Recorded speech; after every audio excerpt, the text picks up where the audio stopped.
So every 1 hour po nagro-rubing ako. So pero madalas po ginagawa ko sa isang oras dalawang beses ako nagro-rubing. Pagka sinisipag 3, tapos sinisingit ko ang nasingit ako ng pag-idlip, hindi tulog, idlip. So, ganun po. Na-alarm ko ang cellphone para hindi mapalalim.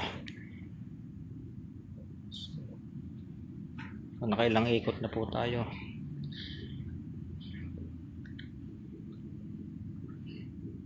Para sa magdamaga ma-check ang CCTV, makita na nagro-rubing po ang gwardiya.